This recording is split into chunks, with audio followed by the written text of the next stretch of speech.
Go. And showtime. Ladies and gentlemen, welcome to another episode of the ChannelPro 5-Minute Roundup. We'll look at news, trends, and tips for the SMB channel in 5 minutes or thereabouts. My name is Rich Freeman. I'm executive editor of the ChannelPro Network, also a co-host of this program. I am joined this week, as I am every week, by your other co-host, Eric Simpson, a business transformation and improvement advisor to MSPs and other IT providers. Eric, how goes it? It's going great, Rich. How are you doing this week? I'm doing great as well. You know what? We are recording this about 24 hours after ChannelPro wrapped up its first Cybersecurity Online Summit for 2022. It went great. Big audience, satisfied audience, great content. So I am still basking in the glow of yesterday's online summit event. Yeah, you seem a little bit relieved that it's over, but also appreciative of the ability to put on a great event that adds so much value to the attendees. That's awesome. Yeah, I'm feeling both of those things. So yeah, accurately diagnosed there. Well, you know what, Eric? There really hasn't been. There's obviously been news in the tech industry this week, but there wasn't anything that kind of jumped out at me as appropriate for us to discuss on this show. So I'm going to raise a different topic to kick us off this week, and this goes back to the TD SYNNEX event that I attended last week. There was a general session presentation, like a panel discussion at that event, and some of the TD SYNNEX folks were talking about hot market opportunities for the channel out there right now, and they were talking about increased data center spending and security, of course, and cloud, of course, and data like analytics and storage and so on. And these are all legitimate, here and now, present day opportunities everybody in our audience should be thinking about at the very least. As I was leaving that session, though, one of the attendees came up to me and said, "Why wasn't anybody up on that stage talking about crypto?" Which is kind of an interesting question, because crypto is pretty much the only technology related topic that people outside the channel are talking about these days, essentially. Now, I would say, crypto, it's a big hot mess. That's an overarching umbrella term for a lot of different things. I consider myself a student of it rather than anything even approaching an expert. So crypto maybe isn't what people in the channel should be thinking about right now, but let's just talk about blockchain. And maybe blockchain kind of fits into this larger category of distributed ledger technologies. That's something that you don't really hear discussed very much in a channel context, and maybe people should be talking about that right now. There isn't a whole lot going on today with blockchain for MSPs or other IT providers, but I believe I liken this, Eric, to a phenomenon we're both old enough to remember, which was the dot-com bust about 20 years ago, and some really intelligent visionaries made predictions about what the internet and e-commerce was going to mean and how it was going to change the world, and then a lot of other people kind of generated this hype cycle that inflated a bubble, and the bubble popped.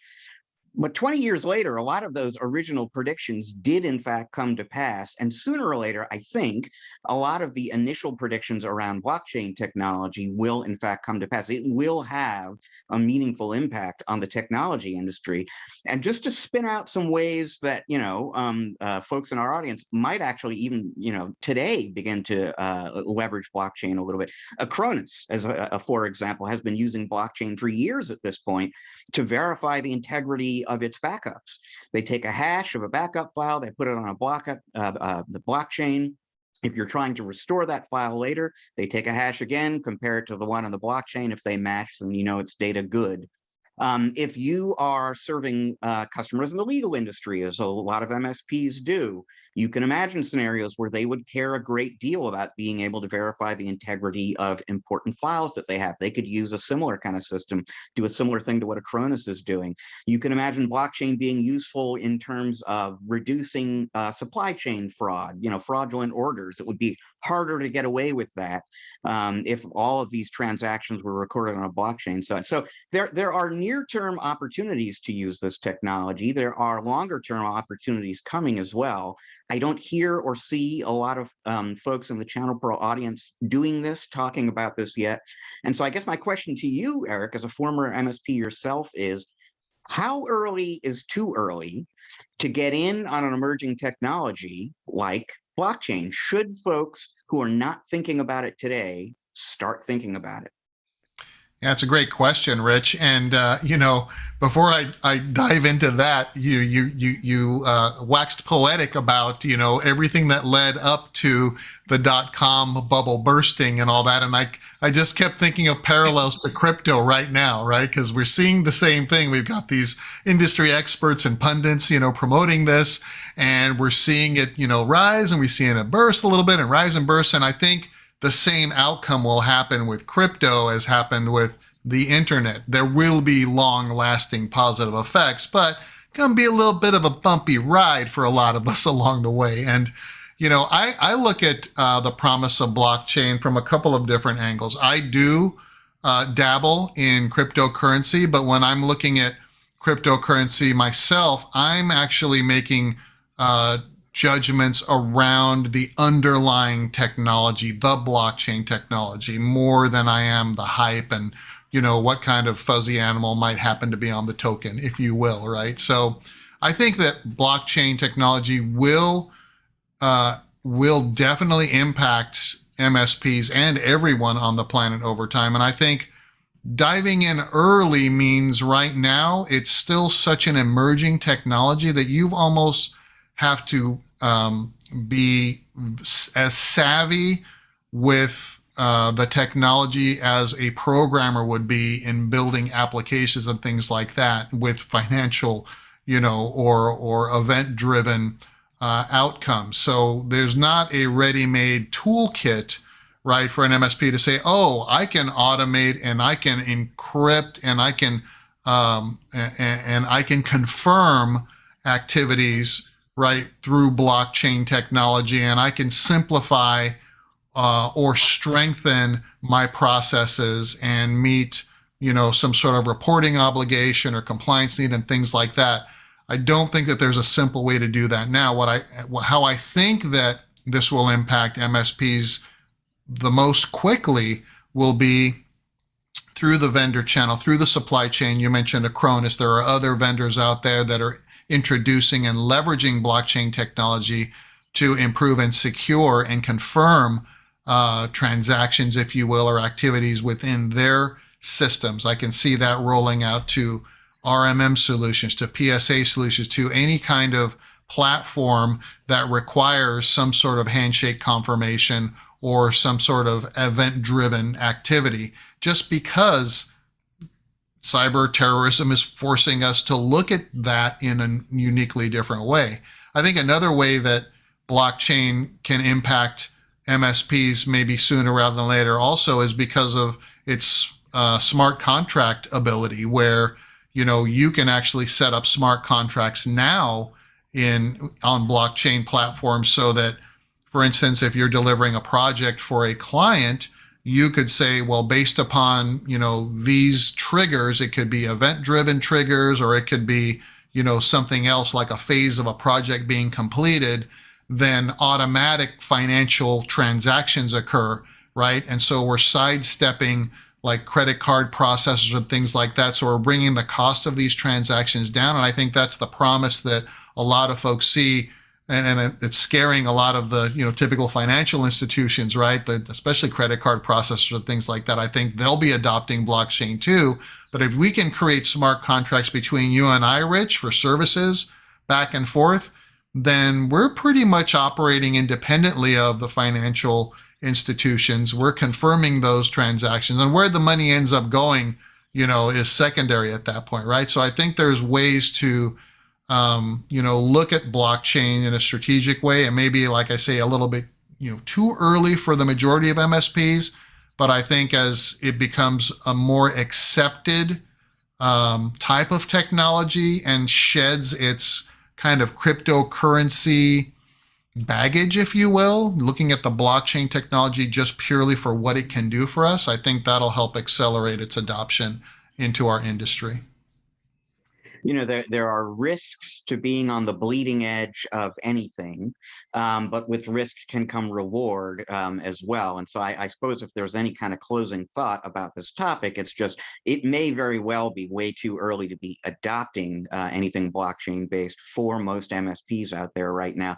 But it probably isn't too early to be thinking about some of these applications and scenarios we're talking about, which are not the stuff of science fiction, and probably will be easier and more mainstream sooner than you think. So this is one of those cases where keeping up on an emerging technology can be beneficial to you. Maybe not next week, next month, maybe not even next year, but down the road, you don't want to be, it's a fear of missing out kind of thing. You don't want to be the last one who's actually taking advantage of something that everybody else is using. So what, Eric, there could be some missed revenue at some point down the road around blockchain. Your tip of the week has to do with a different way that MSPs could be missing out on revenue today. Absolutely, Rich. The tip of the week is simply, and this is going to sound like a bold statement, stop caring more about your clients' businesses, their infrastructure, and their security than they do. Stop doing that. Down that road leads a path to madness. I was, working with an MSP earlier this week, and they were describing to me how they were delivering all this great service to their clients and going above and beyond, not billing them for things just because they appreciated, the relationship and all this, and the clients are leaving them for other providers that are then charging them more and charging them for everything that they're delivering. And the moral of the story here is you've got to do a self-evaluation. If your clients aren't and this was the kind of the message they were telegraphing to me, is like, my clients aren't valuing the services I provide to them. Well, you've got to value them first in order to promote the value to your clients. So they were not, out of the kindness of their heart, right? And I fell into this same trap, Rich, back in my MSP. As you mentioned, I'm a recovering MSP, and I made all these, early mistakes as I was trying to develop and mature as a business owner and a valued asset to my clients. And we'd go out of our way and not bill clients. Oh, you know what? Don't worry about it. They'll appreciate that. We won't charge them that extra hour, or we'll do that extra stuff for them, even though it's outside of the scope of the project that they're paying us for, out of the goodwill of our heart. And then later feel slighted when a client only remembered the things that we messed up and not all that goodwill that we thought we were building for them, right? So my guidance here is charge your clients for everything that you do. Do not be afraid of raising your rates and proving your value, because the worst thing that can happen, because that's the way that they understand the value of what you're delivering. The worst thing that can happen is for them to go to some other provider and you hear about it and then realize that, boy, you should have been charging them all along, because they're now getting billed more than you were charging them.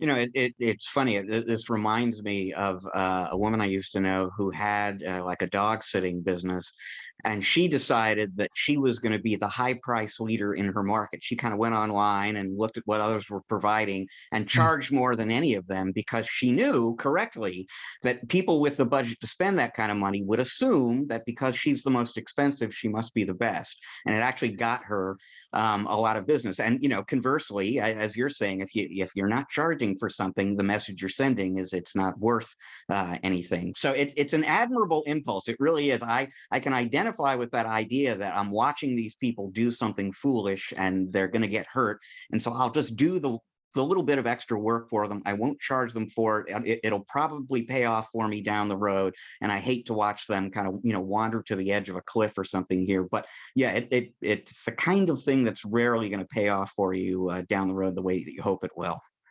Yeah, well put. Yeah, great story. And I had a client, that once told me that they wanted to be the highest priced accounting firm in Orange County, California. And just like the dog story, the dog sitting story, the dog grooming business, And I said, well, how are you going to do that? And they said, well, every year I'm going to take my bottom third of my clients, my C customers, and I'm going to sell them off to other accountants. And I'm going to go, and the next group of clients that I bring on, I'm going to charge even higher than I'm charging my existing clients. And he did that repeatedly, Rich, every single year. And that's where I learned about this ABC client segmentation and how to, you don't need to hold on to C customers, if they're preventing you from spending the time with your A and B clients that are actually valuing your services and paying you more for those services.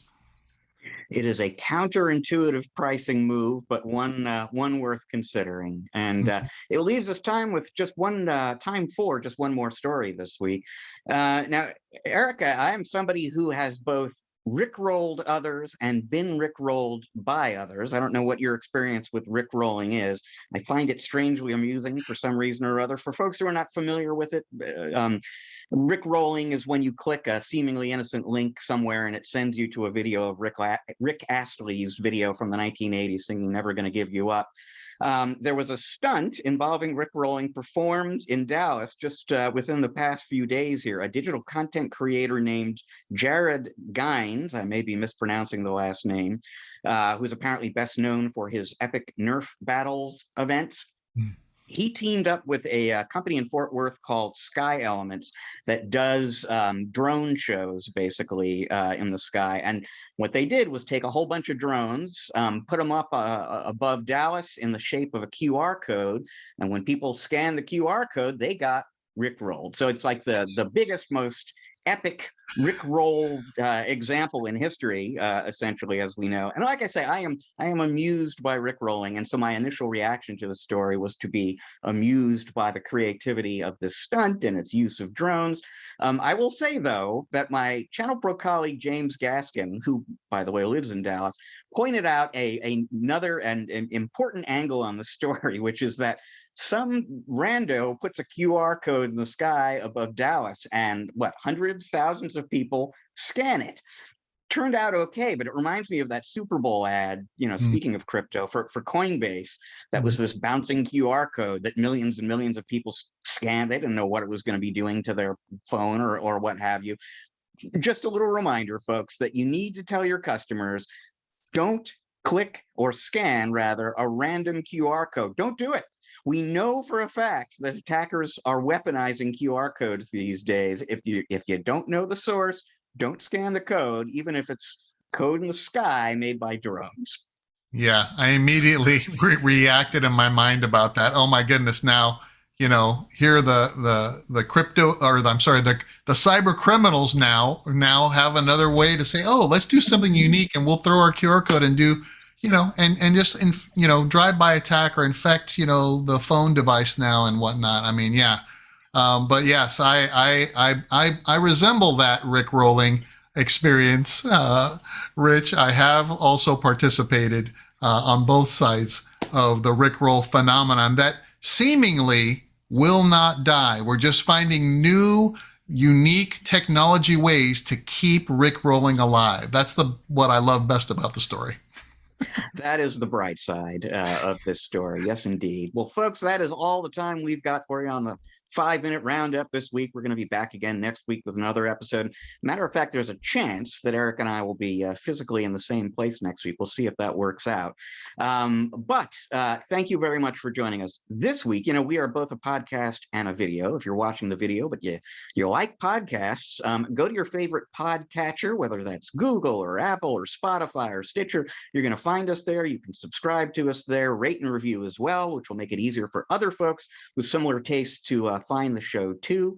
If you're listening to the podcast, but you want to check us out on video, easiest way to do that is go to the, ChannelPro Network channel on YouTube and watch us there. You can become a subscriber there as well. If you take a few extra seconds and click that bell icon, you'll even get notified when the new episodes go up. If you want to keep up with trends in the industry like blockchain and crypto, and also just find out what else is happening in the news and how to grow your business, please visit channelpronetwork.com every day, because you will find awesome new content going up there on that site every day. To learn more about Eric and the work he does with his clients, you want to visit www.ericksimpson.com. That is ERICK Simpson.com. Once again, we thank you for joining us, folks. Please enjoy the rest of your week. Eric and I are enjoying the rest of your week already.